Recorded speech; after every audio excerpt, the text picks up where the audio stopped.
Good morning friends. మన తిరుపతిలోని ప్రభుత్వ సంస్థలో ఎటువంటి పరీక్ష లేకుండా ఉద్యోగాలు అయితే భర్తీ చేయనున్నారండి.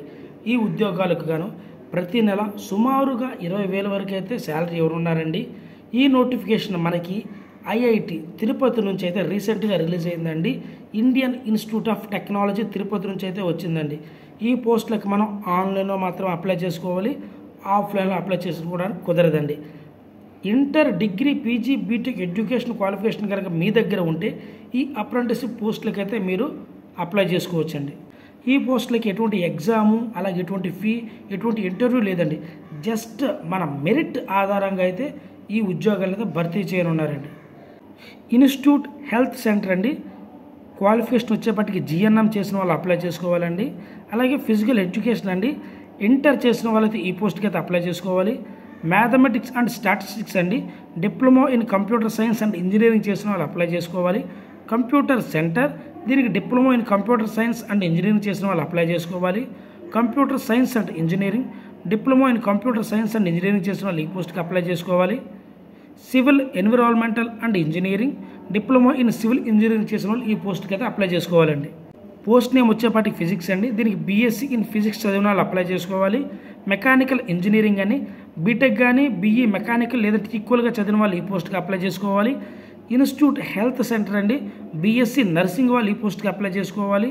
హ్యూమనిటీస్ అండ్ సోషల్ సైన్సెస్ అండి. ఏదైనా గ్రాడ్యుయేట్ చేసిన వాళ్ళు ఈ పోస్ట్కి అప్లై చేసుకోవాలి, లేదంటే ఇంజనీరింగ్ వాళ్ళైనా సరే అప్లై చేసుకోవచ్చు. ఇంజనీరింగ్ యూనిట్, దీనికి బీఈ కానీ బీటెక్లో సివిల్ ఇంజనీరింగ్ కానీ లేదంటే ఎలక్ట్రికల్ ఇంజనీరింగ్ చేసిన వాళ్ళు ఈ పోస్ట్కి అయితే అప్లై చేసుకోవచ్చు అండి.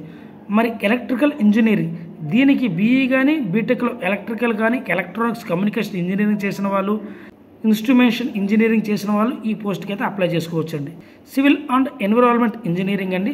దీనికి బీఈ కానీ బీటెక్ కానీ సివిల్ ఇంజనీరింగ్ చేసిన వాళ్ళు, లేదంటే BSc in chemistry and microbiology చేసిన వాళ్ళు ఈ పోస్ట్కి అయితే అప్లై చేసుకోవచ్చు. అలాగే కెమిస్ట్రీ అండి. దీనికి బీఎస్సీ ఇన్ కెమిస్ట్రీ చేసిన వాళ్ళు అప్లై చేసుకోవచ్చు. కెమికల్ ఇంజనీరింగ్, బీఈ బీటెక్లో కెమికల్ ఇంజనీరింగ్ చేసిన వాళ్ళు అప్లై చేసుకోవాలి. Central workshop, BE BTech mechanical చేసిన వాళ్ళు ఈ పోస్ట్కి అప్లై చేసుకోవాలి. Central library, bachelors degree in library and information science చేసిన వాళ్ళు ఈ పోస్ట్కి అప్లై చేసుకోవాలి. Central of excellence SM and EBT, దీనికి బీటెక్లో ట్రిపుల్ఈ, ఈసీఈ, ఈఐఈ, ఐసీఈ చేసిన వాళ్ళు, అలాగే బీటెక్లో మెకానికల్ కానీ ప్రొడక్షన్ కానీ ఆటోమొబైల్ లేదంటే ఈక్వల్ స్టడీ చేసిన వాళ్ళు ఈ పోస్ట్కి అప్లై చేసుకోవాలి. Administration, BA, BSc, BCom, BBA, BCA and equivalent study ఉన్న వాళ్ళు ఈ పోస్ట్కి అయితే అప్లై చేసుకోవాలండి. గుర్తుపెట్టుకోండి, ప్రతి నెల 20,000 రూపాయలు అయితే శాలరీ ఇవ్వనున్నారు. సో ఇది 1 year పాటు జరిగే అప్రెంటిస్షిప్ అండి. సో అర్హత, అవకాశం ఉన్న మేల్ అండ్ ఫిమేల్ క్యాండిడేట్స్ ప్రతి ఒక్కరూ అప్లై చేయండి. మన మెరిట్ ఆధారంగా అయితే ఈ ఉద్యోగాలు ఎవరున్నారండి. సో ఈ అప్రెంటిస్షిప్ తర్వాత మీకు ఏదైనా అవకాశం ఉంటుంది, ఎందుకంటే ఒక్కసారి లోపలికి వెళ్ళినప్పుడు లోపల అక్కడ ఏం జరుగుతుంది, లేదంటే నెక్స్ట్ వచ్చే నోటిఫికేషన్ కానీ, లేదంటే మీరు ఉన్న చోట నుంచి పైకి వెళ్ళడానికి ఏదైనా దారి ఖచ్చితంగా మీకు దొరుకుతుందండి. కాబట్టి ఇది ఒక అప్రెంటిస్షిప్ అనే కాదండి, భవిష్యత్తులో మీ ఉద్యోగానికి ఇది హెల్ప్ అయ్యే మంచి అవకాశం అనే చెప్పుకోవాలండి.